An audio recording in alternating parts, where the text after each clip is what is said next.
அஸ்ஸலாமு அலைக்கும். Hi friends, welcome to my channel. இன்றைக்கும் ஒரு புதிய வீடியோவில் உங்களை சந்திக்கிறேன். இன்றைக்கு வந்து இந்த அக்கலை பொருளாங்கண்டும் அது எப்படி பிடிப்போம்னு பார்ப்போம். உங்களுக்கு ஈவினிங் டைமுக்கு ஒரு ஸ்நாக்குக்கு இதை செஞ்சு எடுத்துக்கலாம்.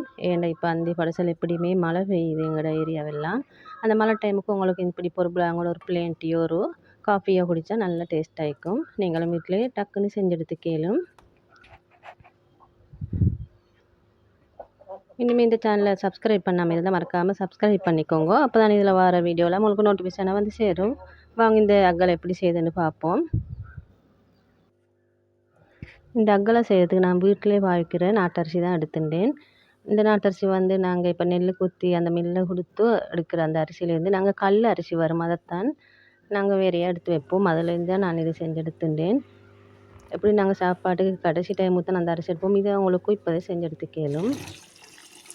இந்த அரிசி நல்லா நீங்கள் கல் போக அரைச்சி எடுத்துக்கணும். ஏன்னா இந்த அரிசியில் மிச்சம் கல் இருக்கிறதால உங்களுக்கு இதுக்கு பதிலாக உங்களுக்கு சாப்பாட்டு பாவிக்கிற இந்த அரிசி இருந்தாலும் எடுத்துக்கலும். கல் அரிசின்ட்டும் இல்லை, சும்மா நாட்டு அரிசி சம்பா இது இருந்தாலும் இதை நல்லா கல் போக அரைச்சி கொஞ்சம் முன்னப்படி ஈரம் காய்மளவு காய வச்சு எடுத்துக்கோங்க.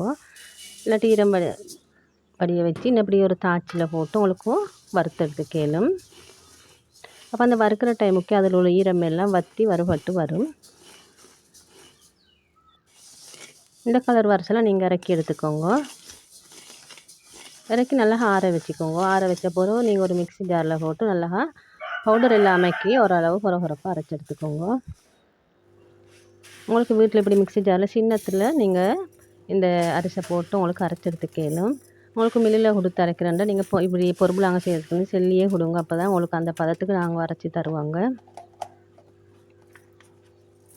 உங்களுக்கு இப்படி மிக்ஸி சூடாகுன்னு சொன்னால் கொஞ்சம் விட்டு ஆற வச்சுட்டு அப்படி திருப்பி அரைச்சிடுங்க.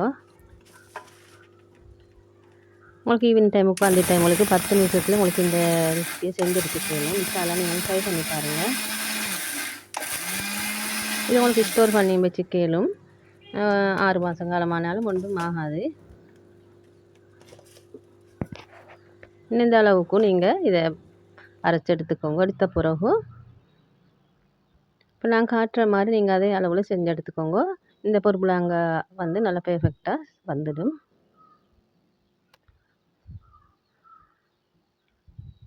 இதை இன்னொரு பவுலுக்கு நான் வந்து அளந்து எடுத்துட்டேன். உங்களுக்கு எந்த அளவு அந்த அளவில் அளந்தெடுத்துக்கலும். இதில் வந்து கொஞ்சத்தை நான் வேறு எடுத்து வச்சுட்டேன். இதில் வந்து மிளகை நான் வந்து கட் பண்ணி எடுத்துட்டேன். அப்படி உங்களுக்கு காரத்துக்கேற்ப மிளகுத்தூள் சேர்த்துக்கலும். சின்னவங்க இருந்தால் நீங்கள் குறைச்சே போட்டுக்கோங்க. இந்த மாவோட மிளகுத்தூளையும் போட்டு நல்லா மிக்ஸ் பண்ணிக்கோங்க.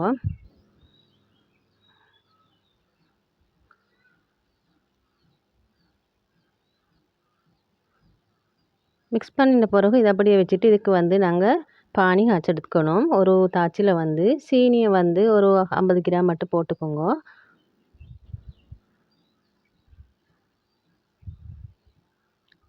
ஃப்ளேமை வந்து நல்லா குறைச்சி வச்சுக்கோங்க. போட்ட பொருள் இந்த கலர் வரிசையில் கோல்டன் ப்ரௌன் கலர் வரும். தீஞ்சிராமைக்கு கணக்கான கலர் வரிசையில் நீங்கள் தண்ணியை ஊற்றிக்கோங்க.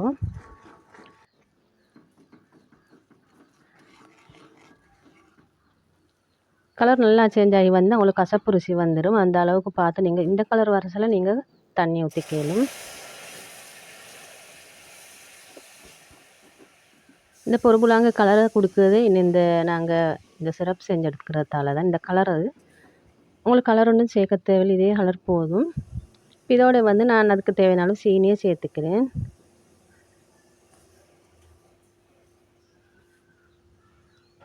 இப்போ நீங்கள் மிளகுத்தூள் குறைவாக போட்டால் உங்களுக்கு குறைவான சீனி போட்டுக்கலும். மிளகுத்தூள் கூட போட்டால் நீங்கள் கூடுதலான சீனி சேர்த்துக்கணும். இந்த சீனி நல்லா கரையும் வரைக்கும் நீங்கள் இன்னபடி துளாவி நீரிங்கோ. அதில் ஒரு பிஞ்ச் அளவு உப்பையும் சேர்த்துக்கோங்க. அப்போ தான் அந்த சீனி நல்லா தூக்கலாக காட்டும்.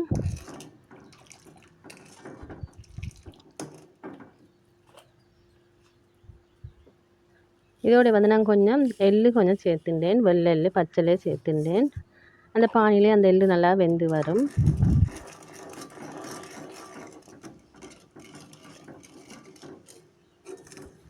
எள்ளெல்லாம் நல்லா அந்த பானியில் கலந்துவிட்ட பிறகு நீங்கள் கையில் கொஞ்சம் எடுத்து பார்க்கலும் அவங்களுக்கு எந்த அளவுக்குன்ட்டு. நூல் பதம் இல்லாமல் இப்படி கொஞ்சம் பிசு பிசுப்பு தன்மையாக இருக்கணும். நூல் பதம் வந்துட்டால் உங்களுக்கு அந்த பொருள் பிடிக்கிறது லேசாயிக்கும், ஆனால் பிறகு கல்லாகிடும்.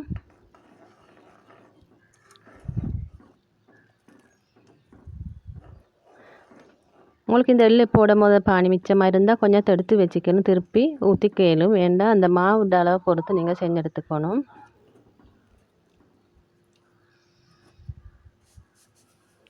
இப்போ மாவை கொஞ்சம் கொஞ்சமாக இன்னப்படி போட்டு நல்லா கிளறிடுங்க.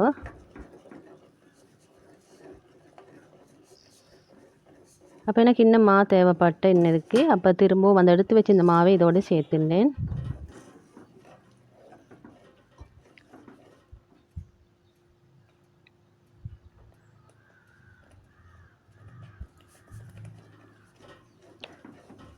சேர்த்துட்டு நல்லா இன்னப்படி கலந்துட்டுக்கோங்க.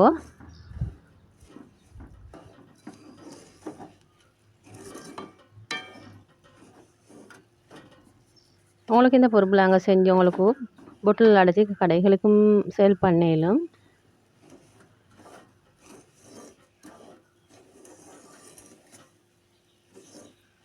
இந்த டைமில் நீங்கள் ஃப்ளேமை நல்லாவே குறைச்சி வச்சுக்கணும். இன்னும் கொஞ்சம் மாவு தூவின பிறகு ஃப்ளேமை நல்லா ஆஃப் ஆக்கிடுங்க.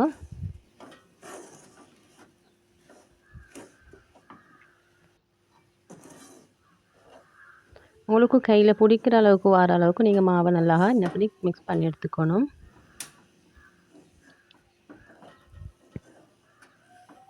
அந்த தாச்சி சூட்டிலே இந்த மாவு நல்லா மிக்ஸ் ஆகி வந்துடும். நீங்கள் இன்னப்படி நல்லா கையால் இல்லாமக்கி இன்னப்படி ஒரு ஸ்பூனை வச்சு நல்லா கலரிண்டிடுங்க. இப்போ இதை அடுப்பில் இந்த இறக்கி அப்படியே ஆற வச்சுடுங்க.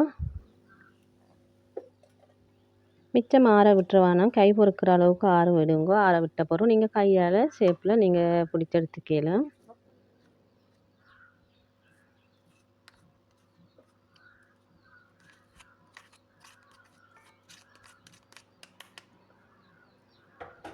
சிலவங்க அந்த பானியை செஞ்சு இறக்கி வச்சு அதில் மாவை போட்டு கிண்டி எடுப்பாங்க. நான் அடுப்புலேயே வச்சு அந்த ஃப்ளேமை குறைச்சி வச்சு செஞ்சு எடுத்துட்டேன். அந்த நாங்கள் காய்ச்சிற பானியோட அளவு தான் அந்த பொருளாங்க சேப்பாக வரும். இப்போ இதை இன்னப்படி சின்ன சின்ன உருண்டையாக நீங்கள் கையிட அளவுக்கு பிடிச்சி எடுத்துக்கலாம், உங்களுக்கு எந்த அளவு வேணுமோ.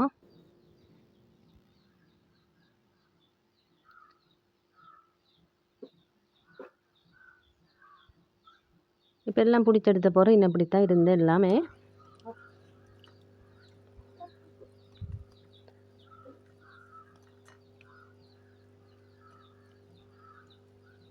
அண்டை ஈவினிக்கு நான் இதைத்தான் செஞ்செடுத்துனேன். அப்போ அன்றைக்கு மழையும் பெஞ்சதால் உங்களுக்கு இதை செஞ்செடுத்துக்கலும் நல்ல டேஸ்ட்டாக இருக்கும். இன்ஷால்லா நீங்களும் ட்ரை பண்ணி பாருங்கள். இதோட நல்ல ஒரு இஞ்சி பிளேண்டி இல்லாட்டி காப்பி இருந்தால் உங்களுக்கு நல்லா குடிக்கிறதுக்கு.